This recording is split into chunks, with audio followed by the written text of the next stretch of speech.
Take it away, David. Thank you, Abby, and welcome everyone again this evening. This is our second session of our legal course, and I will begin as I typically do with a Devar Torah. My Devar Torah this evening focuses upon what I believe is our responsibility to live a life as Hashem intended.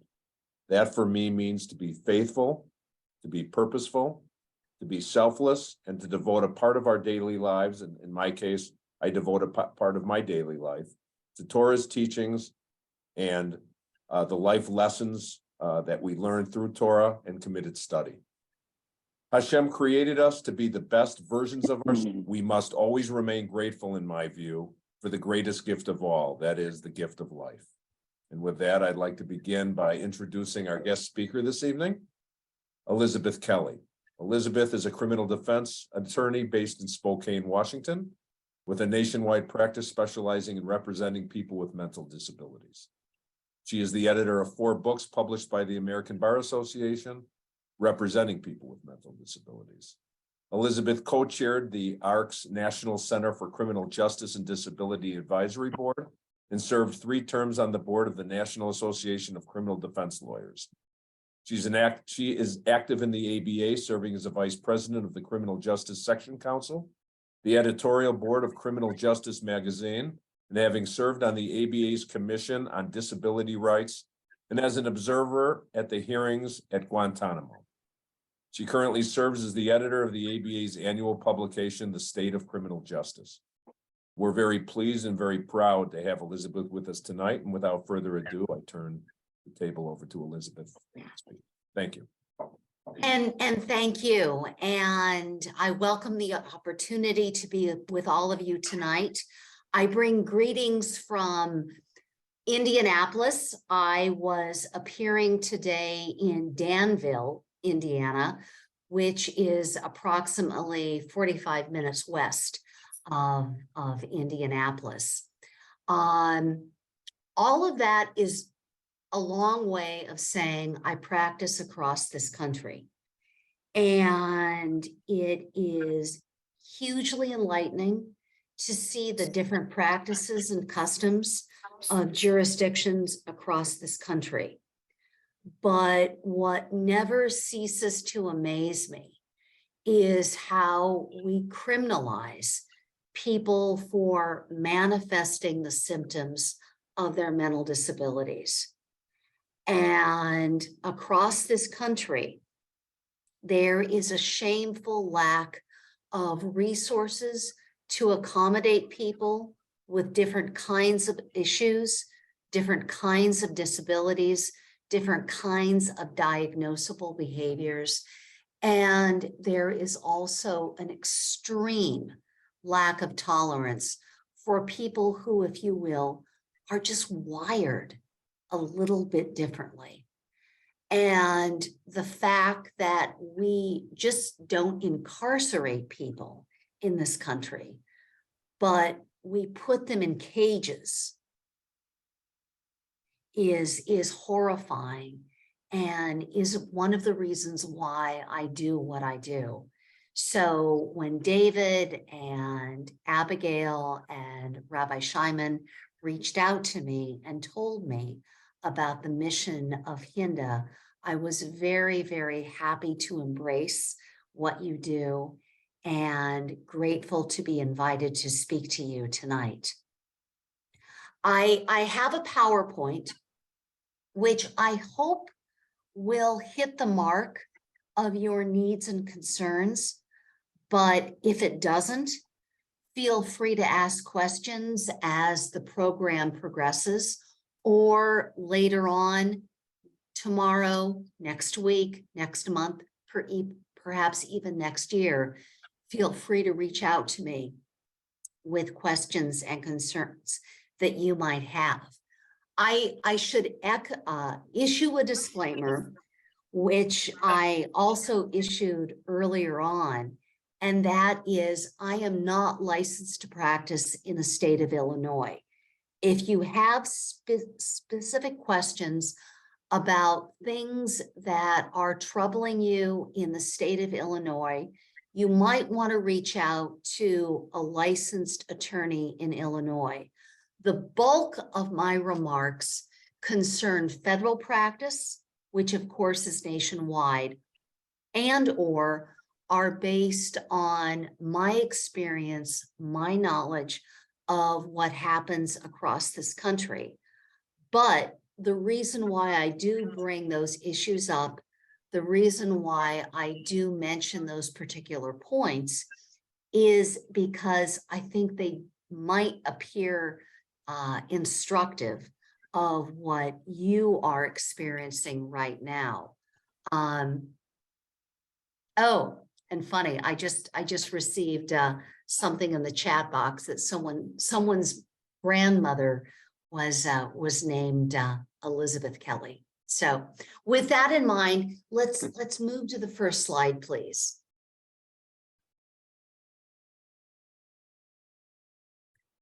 In all cases, selecting your lawyer is the threshold concern. And even if, for want of a better phrase, you get it wrong the first time, the criminal justice system in this area is relatively forgiving. You can change counsel. There have been some state cases where I have been the fourth or the fifth lawyer retained. There have been some federal cases where I'm the second or the third. So the system understands that there are sometimes communication difficulties. There are sometimes situations where it's just not the right fit because of the substantive background of the particular attorney involved. But broadly speaking, depending upon where you or a loved one is charged, you need one or more of the following kinds of lawyers. First of all, you need someone who is licensed to practice in that jurisdiction. And that depends on whether it is Downers Grove or whether it is federal court in Chicago. But beyond that, depending upon resources, depending upon the nature of the charges, you may need additional counsel. And that may be because of the substantive nature of the charges. So for instance, you or your loved one may be charged with a sexually oriented offense, which is a very particular type of practice, or it may be because of the type of or the nature of the accused. So the accused may be a juvenile or a young adult, or have various types of mental issues, or there may be a kind of chemistry that you want to foster. So for instance, the accused may be a veteran, and you may want to bring in someone with military experience in order to facilitate the communication. But the bottom line is selecting your lawyer is key. And so often the accused comes to me, or the family of the accused comes to me and says, look, my loved one has bipolar disorder, or I was diagnosed as being on the autism spectrum, or I suffered traumatic brain injury. And again and again, the lawyer says, it doesn't matter. Well, I would respectfully submit it does matter. And it's the lawyer's job to make it matter. And I can talk later in this presentation about a number of different ways that the attorney can acquire tools, things in the arsenal to make that issue, to make that disability, if you will, matter. Next slide.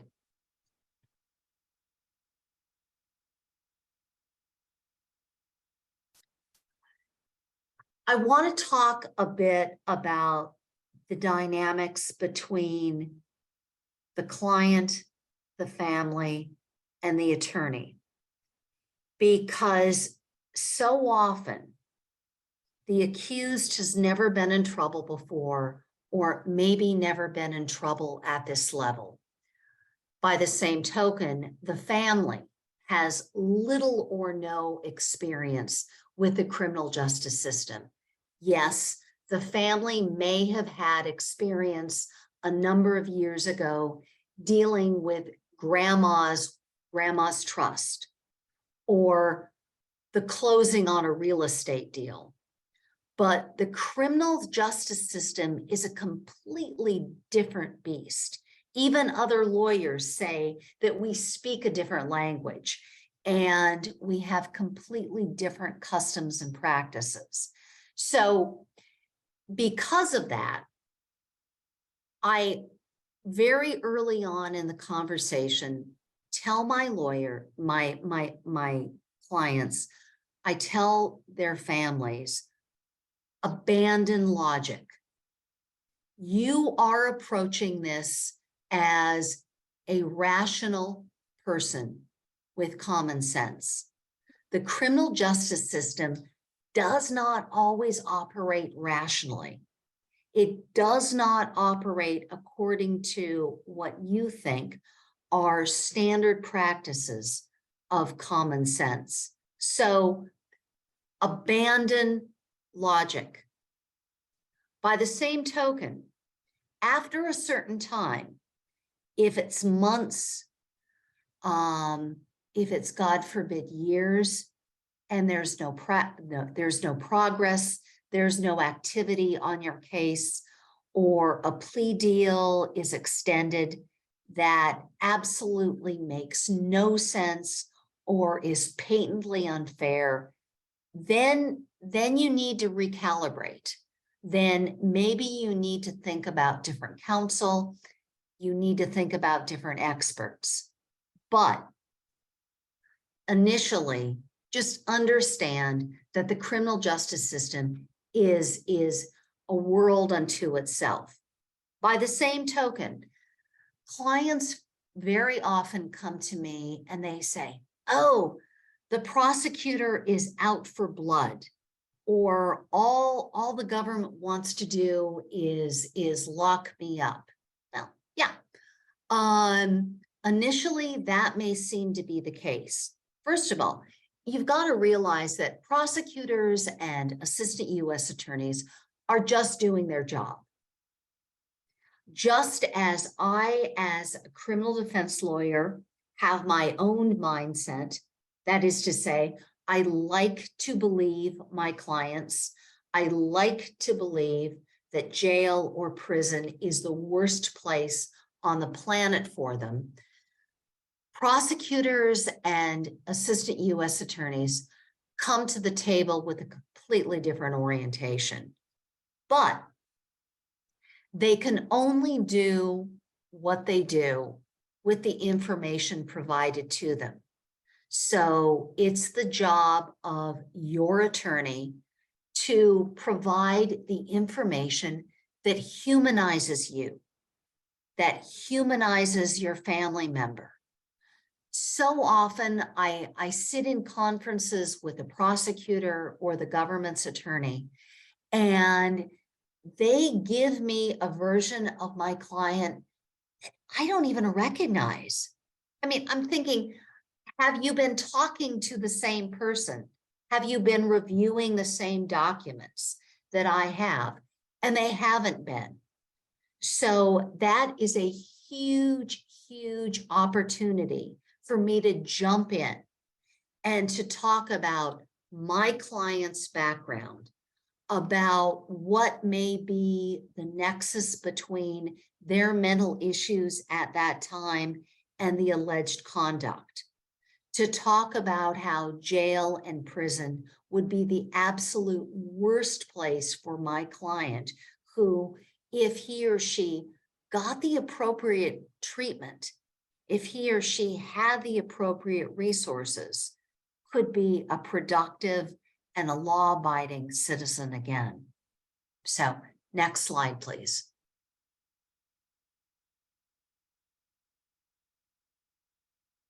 To state the obvious, a criminal indictment is the worst thing that can happen to you. It's the worst thing that can happen to a family. And during this time, all of you need to take as good care of yourself as possible. In other words, you've got to be healthy and ready for battle. And for the accused, if the accused is out on bond, that may mean counseling, that may mean therapy. The same for the family, because you all have got to keep it together so that you can work actively with your attorneys, you can work with your experts, you can all be on a team. And again, to continue the sports metaphors, and I don't mean to be offensive, you all can be at your fighting weight. Because this can sometimes be a long, long process through maybe no fault of your own. There can be a change in the prosecutor. There can be a change in the government, in the judge. I have a murder case right now that's been pending since 2018. Again, through no fault of the accused. One of the defense attorneys died because of a brain tumor. One of the prosecutors committed suicide. Another prosecutor became judge. We've gone through one expert who retired, another expert who was fired.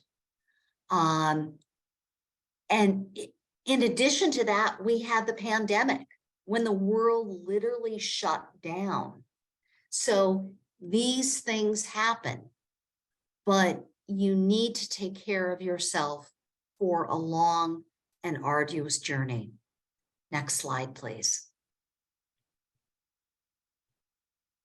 I think the next slide says your family. It cut off a little bit because of the screen, but your family can be your best support system. However, the family needs to be in check. The family needs to cooperate with defense counsel. The family needs to cooperate with the experts. And the family also needs to be operating in concert with the defense team. So for instance, I very, very frequently have families who say, oh, I want to hold a press conference, or I want to reach out to the media because what was done was wrong. Well, yeah, what was done was wrong. But is the media going to care? Depending upon the nature of the offense, maybe, maybe not. Beyond that, if you try and get your attorney into speaking with the media, different jurisdictions have very, very strenuous regulations on the interaction that attorneys can have with the media. Beyond that, if you ever watch television and you see someone being interviewed, you very often notice defense counsel or some other attorney is sitting very, very closely to them. And there's a reason for that. That's because that attorney at some point in time may literally need to step in and intervene because something is going to be said that's going to be distinctly unhelpful. So, as I said before, the family is hugely important in terms of providing emotional support, sometimes financial support, providing information to the attorney as well as experts, but the family also needs to be held in check. Next slide, please.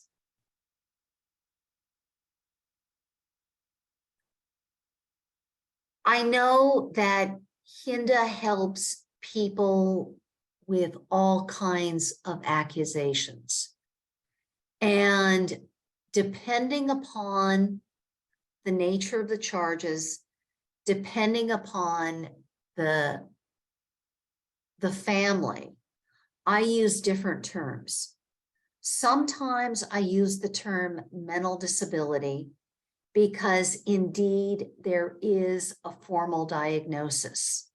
Sometimes, for instance, in white-collar offenses, it's not necessarily a diagnosis, but there are mental issues that led to the alleged conduct.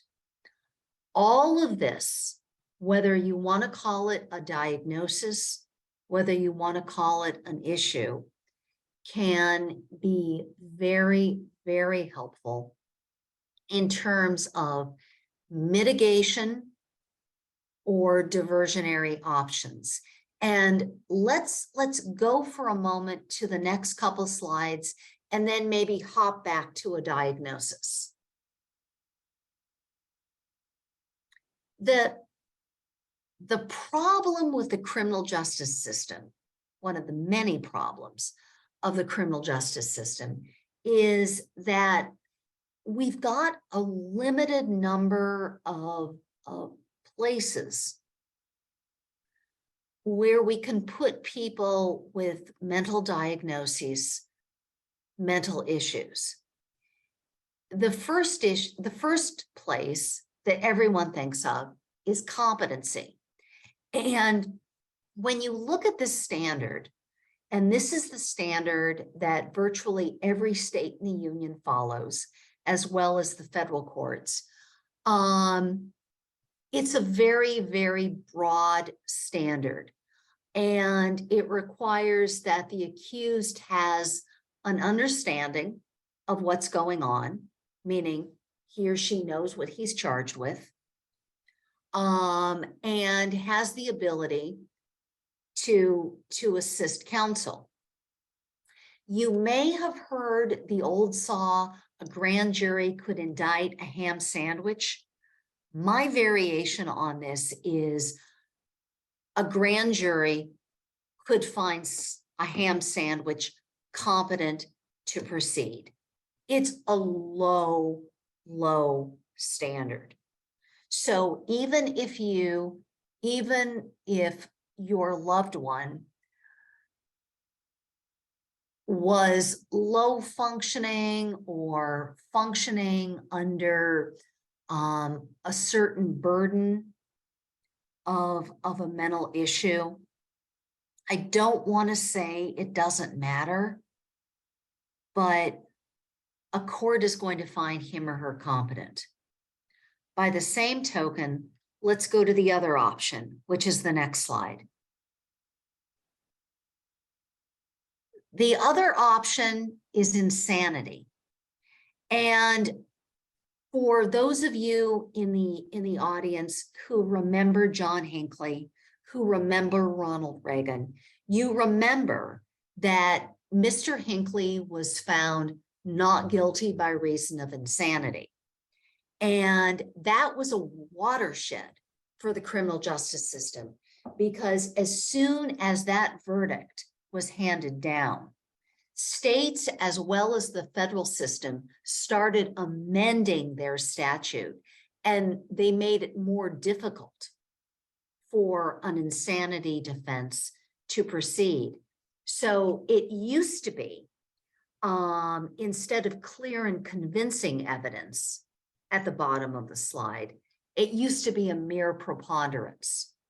And what that did was significantly reduce the people who were even able or willing to enter a plea of not guilty by reason of insanity, let alone the number of people who were able to meet this very, very difficult and high statutory burden.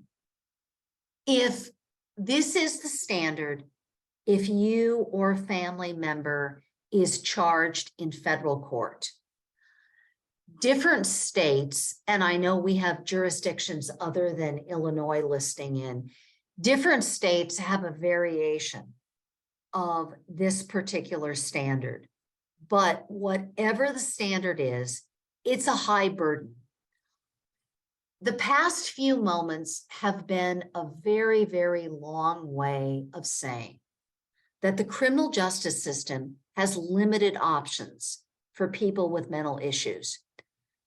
Someone could be found incompetent to stand trial, incompetent to proceed. But that's a low standard. So virtually everyone is going to be found competent. Or if they are found incompetent to proceed, then the court orders a period of what they call restoration. Now, again, I know this is a wide and a diverse audience, so I'm going to talk about a few different kinds of mental issues, and I hope I can address at least most of the concerns. If, for instance, you or a loved one has an intellectual disability or a developmental disability, that's a lifelong condition. It probably manifested itself by age 18, if not well before. So the baseline is what the baseline is. And the person is never going to improve. Sure, if that person is in a structured environment and that person takes classes for a prolonged period of time, so the correct answers to the questions like, what is the role of your lawyer? What is the role of the prosecutor? What is the role of the judge? What's the difference between a plea and going to trial is drilled into him or her. He or she may be able to parrot back and retain those responses for a limited period of time, but that person has never really been restored because the predicate of what they could have been restored to is non-existent. By the same token, if someone is incompetent to stand trial because they haven't been on their meds, then being in a structured environment, getting the right meds at the appropriate time, in the appropriate dosage, will for a time work. However, that level of competency may not persist.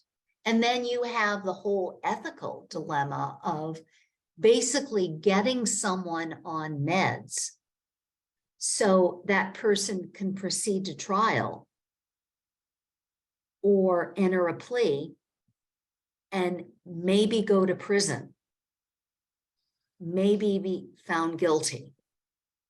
Query whether or not that is really a solution. By the same token, if that person wants to enter a plea of not guilty by reason of insanity, that is a hugely, hugely difficult burden to meet. And they're still going to be incapacitated for a time. Granted, they're going to be perhaps treated rather than incarcerated in a federal prison or a state penitentiary, but it's not ideal. Now, some of you may be in jurisdictions where there are some other statutory options like guilty but mentally ill, GMBI, or maybe diminished capacity.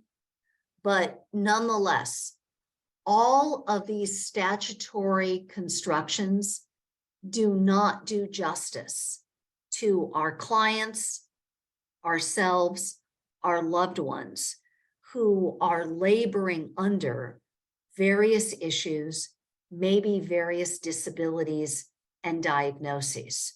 So let's go back to the earlier slide that said diagnosis. I'm going to talk in the next couple slides about the role of the expert and what should go in a good, strong, persuasive evaluation. But for now, you or your family member may not fit neatly into those categories of incompetent, insane, guilty but mentally ill, diminished capacity. You may want an outcome. An outcome may be justified.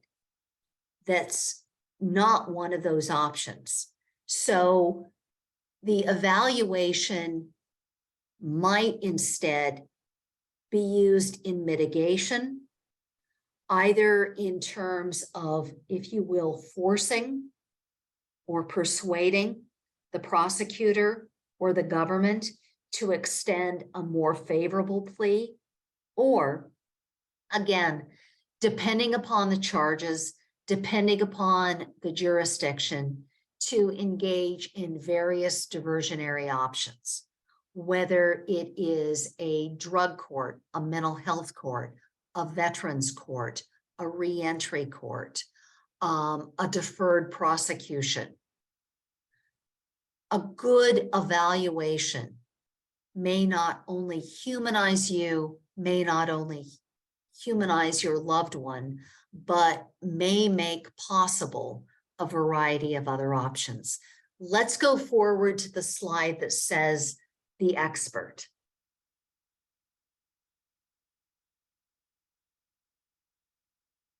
There we go. And I'm going to bring up my slide because this particular slide cuts off a bit.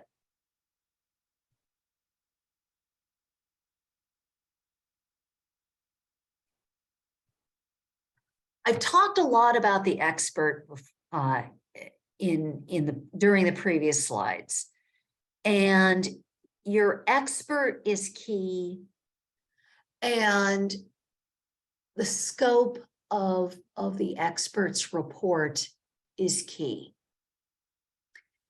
If you are the accused, if your loved one is the accused, then selection of the expert is almost as important as the selection of the attorney.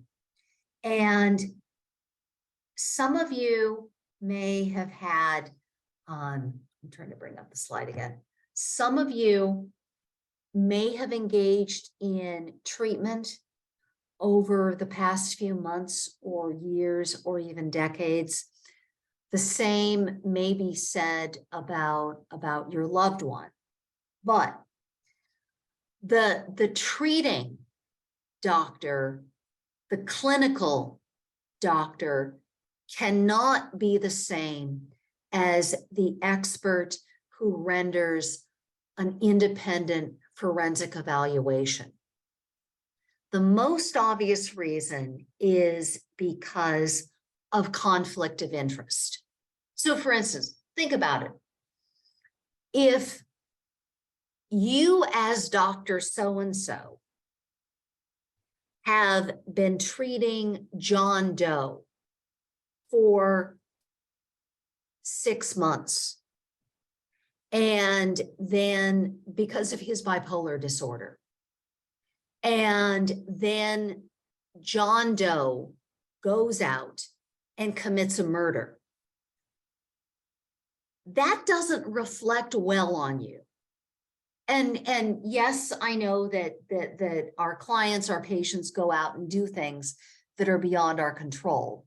But you as Mr. Doe's treating doctor cannot get on the stand and badmouth your client. And you also can't get on the stand and say he or she is not dangerous. It puts the treating expert in an untenable position.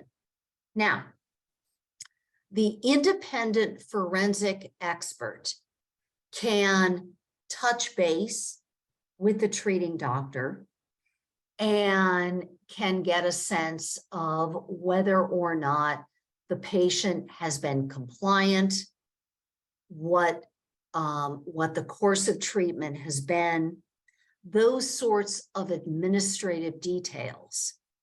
But the forensic doctor cannot render, or the forensic doctor must render an independent examination. Now, I want to talk about a few other qualities of the independent forensic expert. And I apologize. I have this new iPhone and it's double and triple and quadruple password protected. So I have to log in every few seconds. Insofar as possible, and in particular, I address this to any criminal defense lawyers who might be on the call. Line up your expert as early as possible, and also, insofar as possible, get a sense of why you are retaining him or her. What's the purpose? I mean, as I said before, competency is a non-starter in many cases. If you go to the jail and you can have a cogent conversation with your client, chances are very, very strong that your client is going to meet the standard of competency. On the other hand, if you can have a cogent conversation with your client, but your client says that the evidence needs to be suppressed and you need to have a suppression hearing, and thank you very much, you need to subpoena President Obama and Bruce Willis for purposes of the suppression hearing, you've got a problem. Your client cannot assist counsel. That's one of the prongs of competency. So have in mind why you're retaining your expert. Is it competency? Is it sanity? Or is it mitigation in terms of penalty? Then, could you slide the slide over just a little bit so I don't have to keep going to my iPhone? Beautiful. No, perfect. A little bit more. No. Back again. No, other way. The previous slide that said expert. Okay. Maybe a half an inch over. Okay, perfect. Okay. Availability. I added this particular point in what I am hoping, what we are all hoping, is the aftermath of the pandemic. It used to be pre-pandemic, you could contact an expert, say, my client's in custody and my next court date is whatever, or I need you to get into the jail whenever, and I need a report by X. You can't necessarily do that now for a couple reasons. First of all, as we all know, the pandemic has wrought its own destruction in addition to death. It has created all sorts of mental issues on the part of adults as well as adolescents. So any psychologist or psychiatrist has a busy private practice. Beyond that, courts are now gearing up again, and they're trying to catch up from the pandemic. So forensic psychologists have a backlog and they are busy. And if you contact a forensic psychologist or psychiatrist, for the attorneys out there, or for those of you who are accused or you are the family of an accused, and you learn that someone's not available for another 6 months, a year, you've got a problem. And the attorney is the one who needs to be doing the reach out, because the expert is not going to be talking to the family member with respect.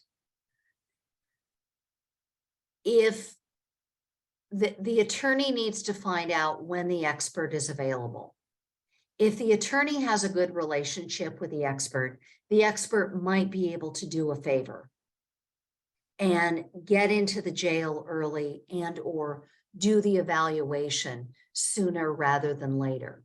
But if the attorney doesn't have the expert, or if there's no way that the expert can do something sooner rather than later, there are lots of good people out there.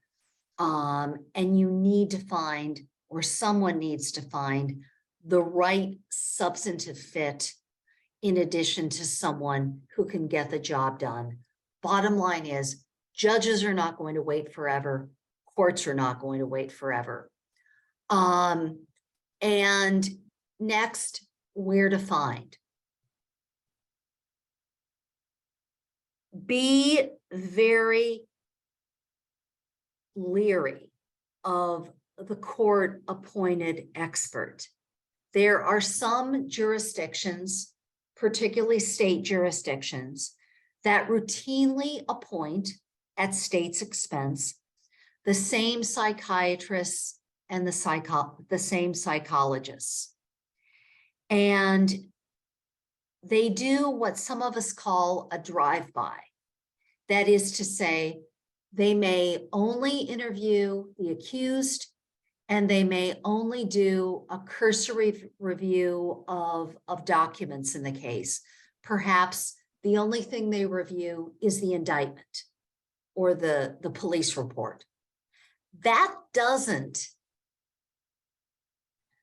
paint the accused. That does not portray your loved one as the human that you are, the human that you know. And these experts depend upon the county for their income, and their reports are very, very brief, and they're able to crank them out in a matter of weeks.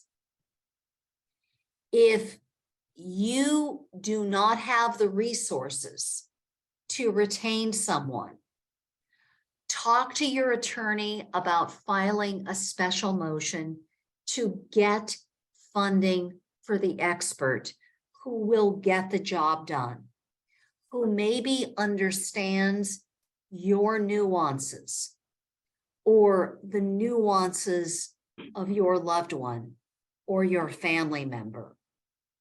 But do not rely on a drive-by evaluation. And in the next slide, I'll talk a little bit more about the essential components, at least in my experience, of a really top-notch evaluation, the kind of evaluation you deserve, your family member deserves.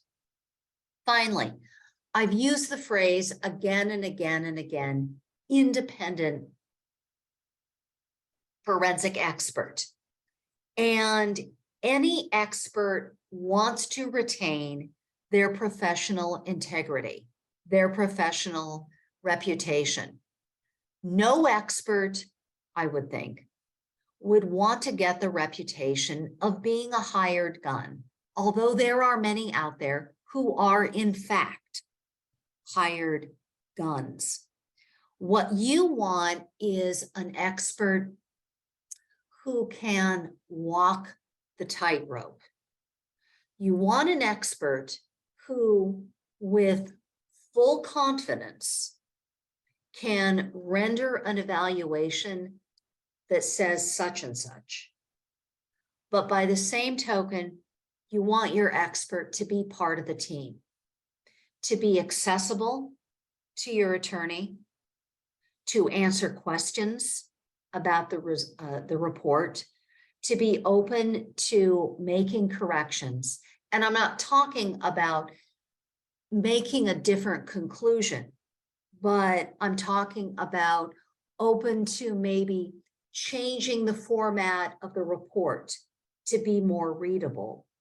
Or if there is something factually wrong.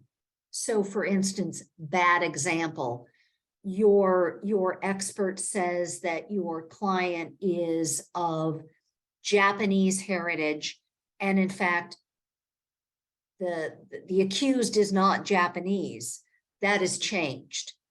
But more importantly, you want your expert to be available to help your attorney with lots of different things. So for instance, if the state's expert or the government's expert interviews your client or interviews your loved one or interviews you and renders a report, you want that expert to look at that report and to point out the deficiencies. You want your expert to review the state's experts' curriculum vitae or the government's curriculum vitae. There may be, for instance, a bunch of journal articles that are listed on that CV, but they're not in peer-reviewed publications. Or yes, that expert may have loads of speaking experience or publication experience, but not in the particular area of inquiry in question here. So your expert needs to be part of the team. Your expert needs to be available. Your expert needs to be forthcoming with insights and knowledge. Next slide, please. Evaluation. I hinted at this at most. In my mind, in my experience, there are some components to a good evaluation.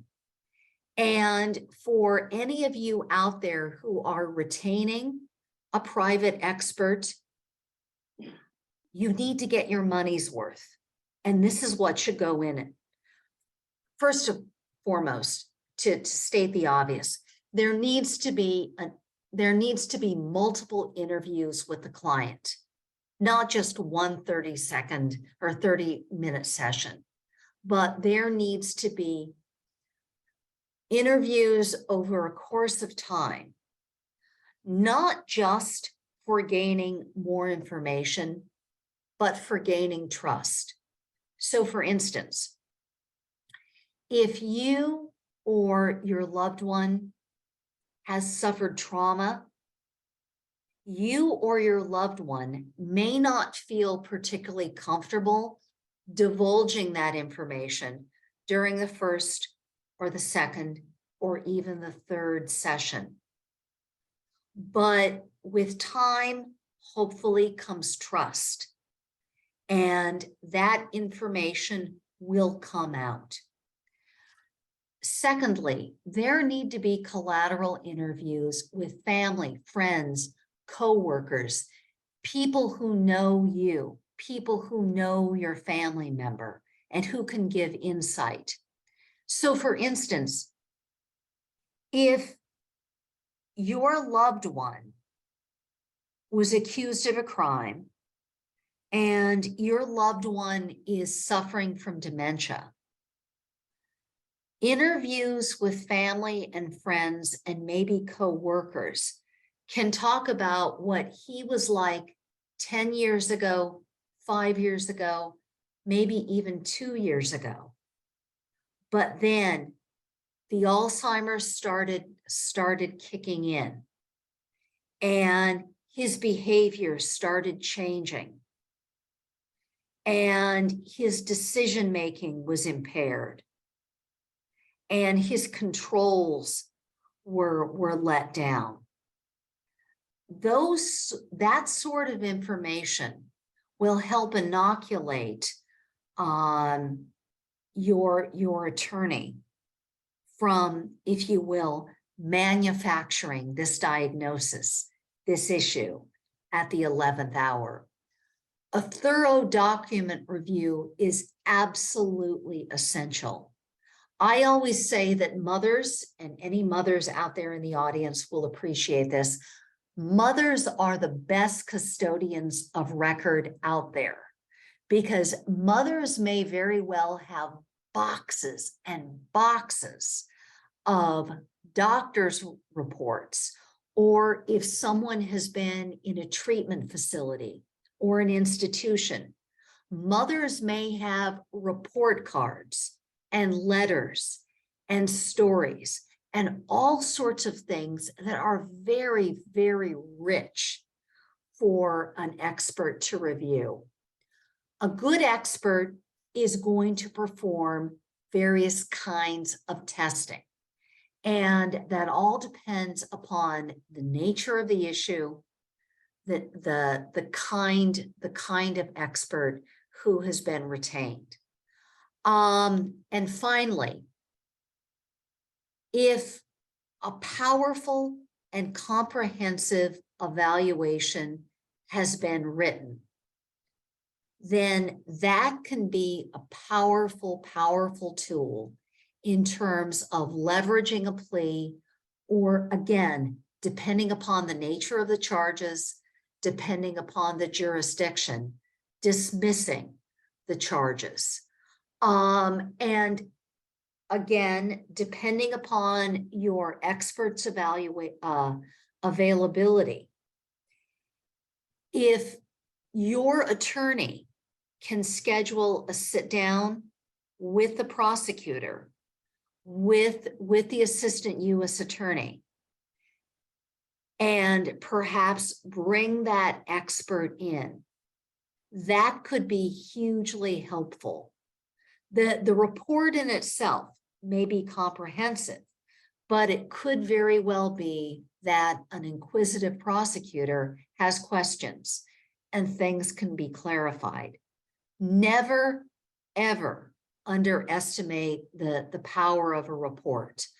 I entered an appearance in a case in a jurisdiction which shall remain nameless. I contacted the prosecutor. I said, I'm going to be entering a notice of appearance. He said, Elizabeth, I want you to know I am going to fight you tooth and nail every step of the way. All right. So I had my expert meet with my client. This expert issued a hugely, hugely comprehensive report, which I mailed to this prosecutor. The prosecutor, somewhat sheepishly, called me back in a couple weeks, and he said that he had read the report and he had been really, really moved. And he shared it with the lead detective on the case. And the lead detective said, you know, I knew there was something off about that guy, but I didn't know what it was. So the detective and the prosecutor put their heads together, and keep in mind, under previous counsel, my client had already entered a guilty plea, which carried the distinct possibility of incarceration. And the two of them came up with a charge that my client could plead to, where probation was a distinct possibility. And so I was hugely happy about that. My faith in human nature had been somewhat restored. And then when we met with the judge, we had given her the report in advance. And again, to her credit, she had studied it. She had all sorts of questions for me. And my client avoided a significant prison sentence, which is the last place in the world where he belonged. So do not lose hope. Next slide, please.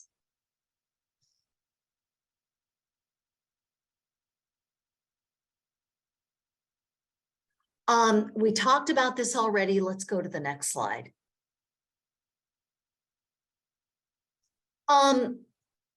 Never underestimate the importance of pre-indictment rehabilitation.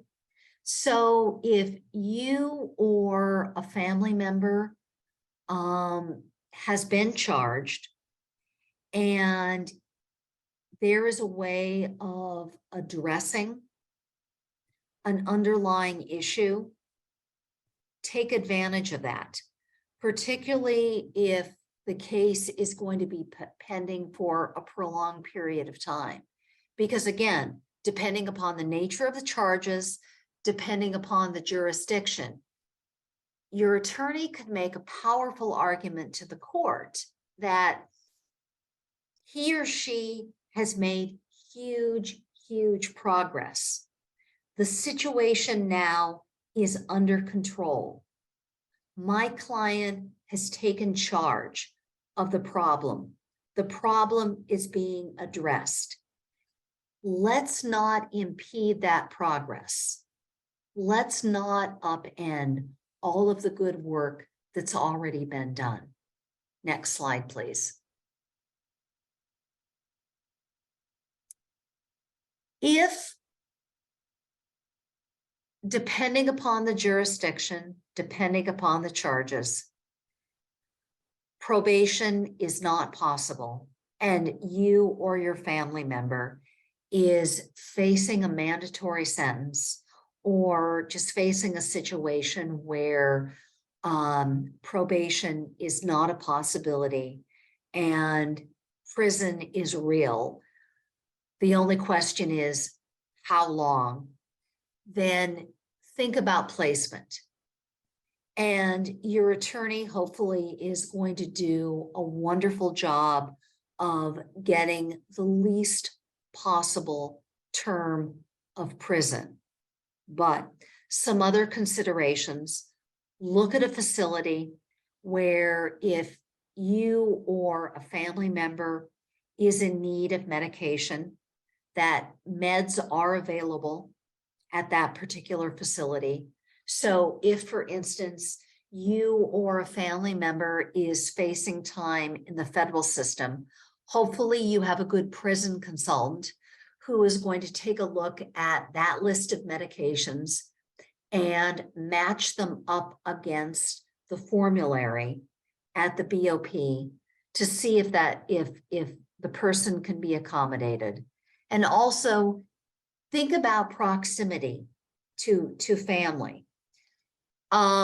Theoretically, the BOP, and again, I'm talking about the federal system, tries to place people within 500 miles of home. For any of you with experience in the federal system, you know that that is more honored in the breach than it is in the observance. And you can have people, I've had people who were sentenced out of one part of the country and they were designated at a prison on the other side of the continent to a place no one had ever heard of before. That may make a difference in terms of remoteness. It also may make a difference if, for instance, you or a loved one is very dependent upon family and the regularity of visits is crucial. On the other hand, I've had families who say, look, I don't care where he's sent. All I care is that he's sent to a place that can provide the appropriate resources. So work carefully with your attorney about this. I've mentioned the term prison consultant a couple times before. There are some very, very good prison consultants out there. Like every profession, there are some who may not be as strong. So look very, very carefully into their background. Next slide. Compassionate release, or what are called second look provisions in different state jurisdictions. If you are in the federal system, or if your family member is in the federal system, this is a specific early release provision that courts are granting a bit more frequently than they did before the pandemic. The standard is, quote unquote, extraordinary and compelling circumstances, and different circuits have defined this differently. But if you can make, for instance, a compelling case that you or your loved one is not getting the care that they need, or if there is someone on the outside that needs taken care of, or what have you, this is a release, or this is a means of early release. And you'd want to confer with an experienced federal attorney about this. Also, I mentioned second look provisions. Different states have different early release provisions. In some, it's almost impossible to meet, or you have to have served a certain number of months or years. But again, if you or a family member has a mental issue, a mental disability, jail or prison is often the worst place in the world for them. And if you can make a case that you or your loved one is being mistreated or not treated, and if you can give the court a roadmap as to how you or a loved one would be better served outside rather than inside, that may be something you want to pursue. But again, a powerful report from an expert is absolutely key. It just can't be the assertions of the lawyer, the assertions of the loved one, the assertions of the person who's incarcerated.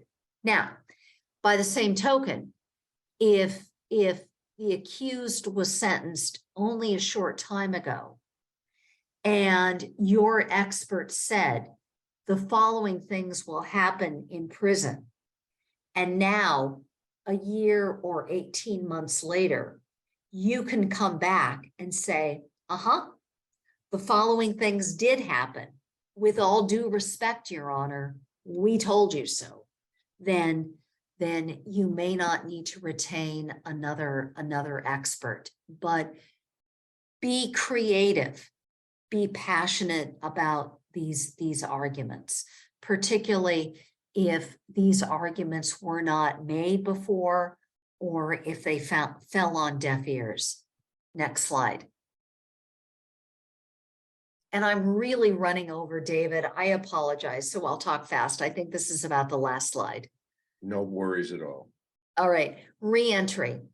Some people will tell you that the reentry process is every bit as difficult, every bit as miserable, every bit as laden with obstacles as the underlying case and the incarceration.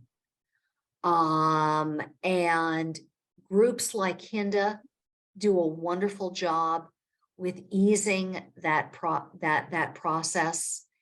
And you know that you are not alone and that there are resources out there. But this is one of the areas where our criminal justice system is finally realizing how broken it is.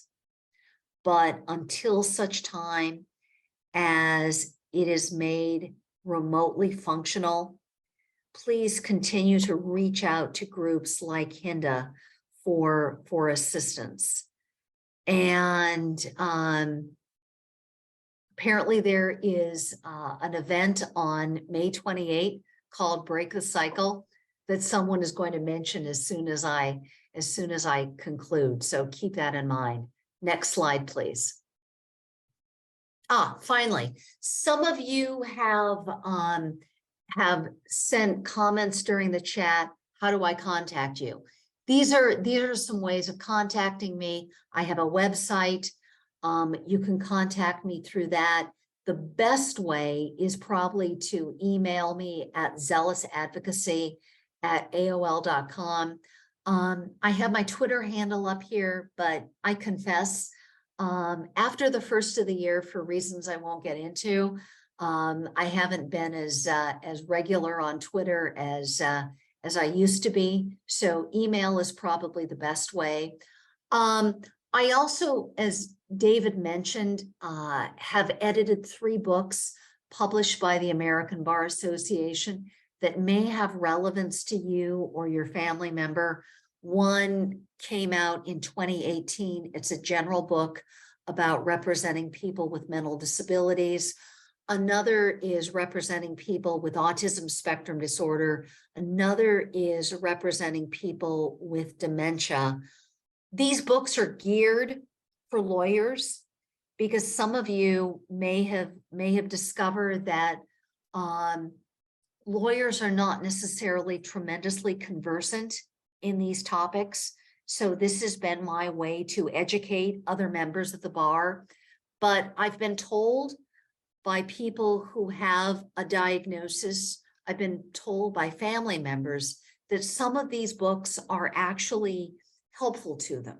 So please don't let the fact that they are geared for lawyers, that they're published by the ABA, be a deterrent. And also, there's another book that might be of interest to you, and its title is Suicide and the Criminal Justice System. And it talks about the very, very real issues of trauma that are suffered by all players of the criminal justice system. So with that in mind, I'm happy to entertain any questions that you may have. And David, do you want to moderate, or how is this working? Sure. Are there any questions? We can see hands raised. And Carlene, you could assist with that, possibly. That would be helpful.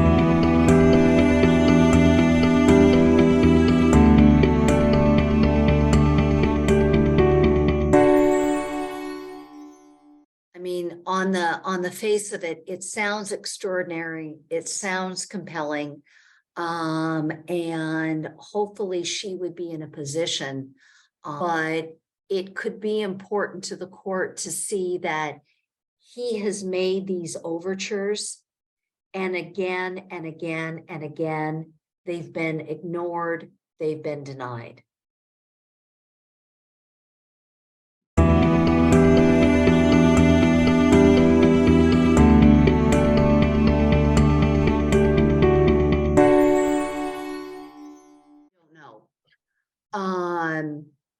And as I've said a couple times during the course of my remarks, the problem with prison officials is they are literally accountable to no one.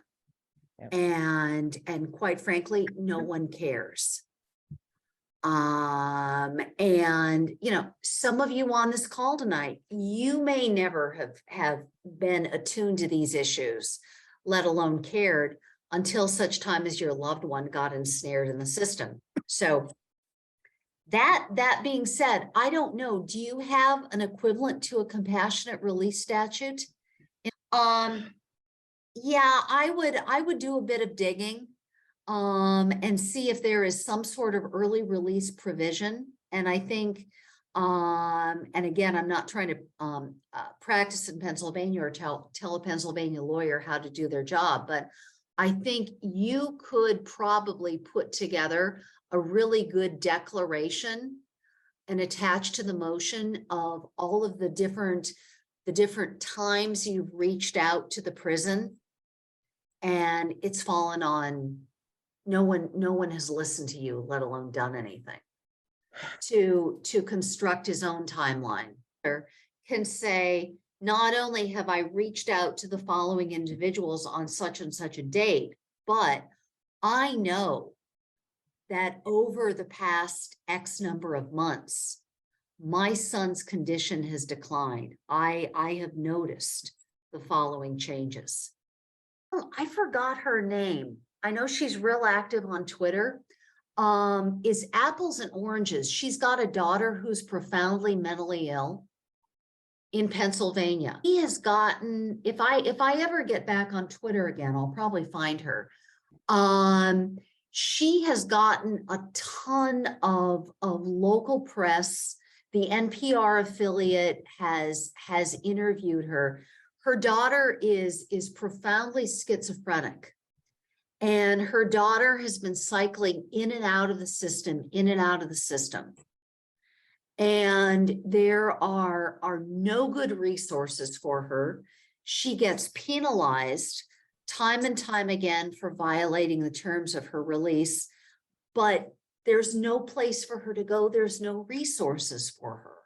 So, yeah, I mean, never underestimate the power of the media. You just need to use it responsibly. And to the degree that your son has already been convicted and sentenced, it can't get any worse about using the media when the case is still pre-disposition. I'll make this quick in deference to your time, Ms. Kelly. Thank you so much for appearing here and for serving to help inform the public at large about the way the system works and its efficiencies, and also your fellow defense attorneys who many of whom are experienced but not informed about what the system really contains. My blessed late mother, I did 10 years in the Fed. My blessed late mother was a criminal defense attorney, had some federal cases. Thank you. Of course, horrified to see her son in the system, but she was of the opinion that the federal system offered social workers. She asked me my first year of incarceration, are you getting social worker? And I said, well, that just doesn't exist. My experience of encountering anything like that was the psychology department. And the only reason that people went there is A, if they were suicidal, in which case they'd be put into that suicide watch room, under freezing conditions with no blanket, and it's humiliating and awful and brutalizing. Or if they, had to have certain pills prescribed for certain conditions, and that's kind of about it. Everything else was following the military model of work out, be a man, defend your territory, and know the rules and regulations of the system so you can quote it back to CEOs if you want to get anywhere. Throw those BP8s, BP9s at the system, and maybe, hopefully, if they don't lose it, it'll actually go up the chain, and maybe in 2 years you get a result. But the system is entirely unaccountable, and entirely brutalizing. And even when they try to graft on something that's ostensibly beneficial to check a bureaucratic checkbox like RDAP or SOTP, it's always poisoned by the sap of the tree onto which it's grafted, which is to say this same brutalizing, totalizing system, which does not only harm those in the system, but the collateral consequences after. Margaret Love wrote about it, who was the U.S. partner. Sure, Margaret Love, yeah, and she's great, and I hope she does more things. And And, so I just want to express that gratitude. Your books look very interesting. I posted the link to them on the site, and I definitely thank plan you. to read some of them. Thank you so much for your time and your presentation. Thank you. Thank you. All right, And let's, and thank you for letting me reach out to you when I couldn't get on to the Zoom an hour.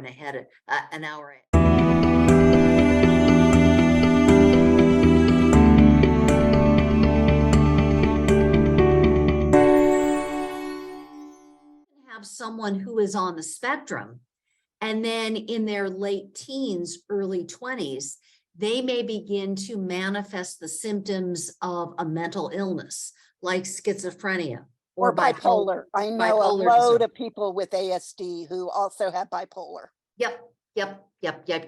Or for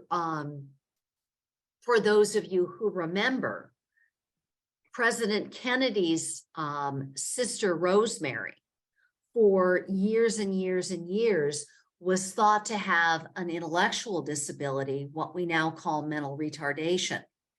And in her late teens, early 20s, she was getting out of control and they couldn't control her anymore. And it was discovered that she was manifesting the early symptoms of schizophrenia.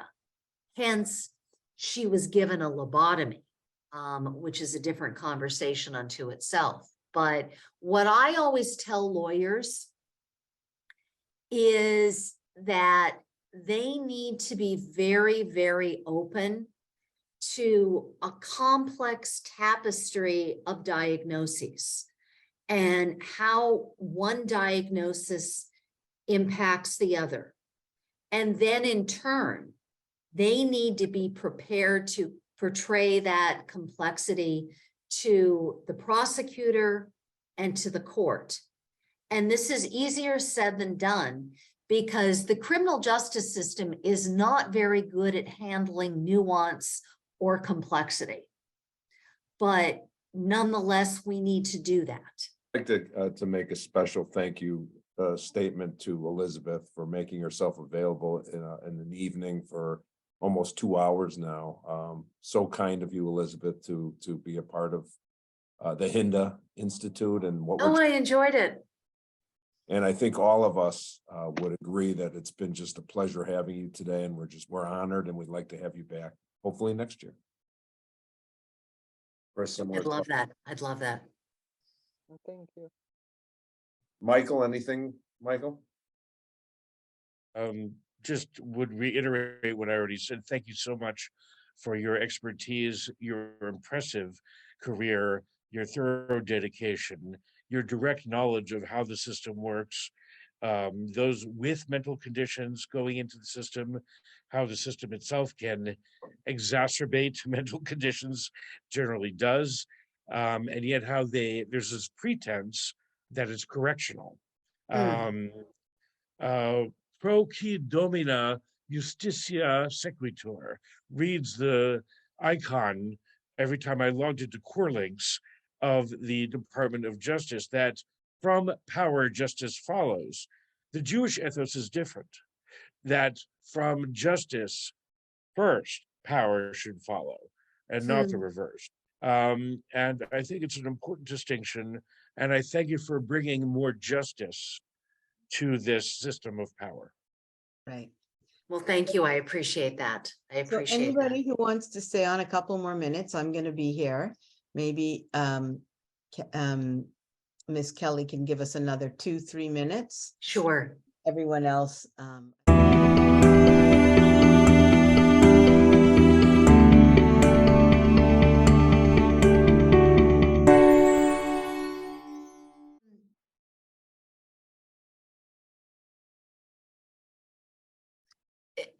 The fact of the matter, and I'm not trying to minimize what you're saying, but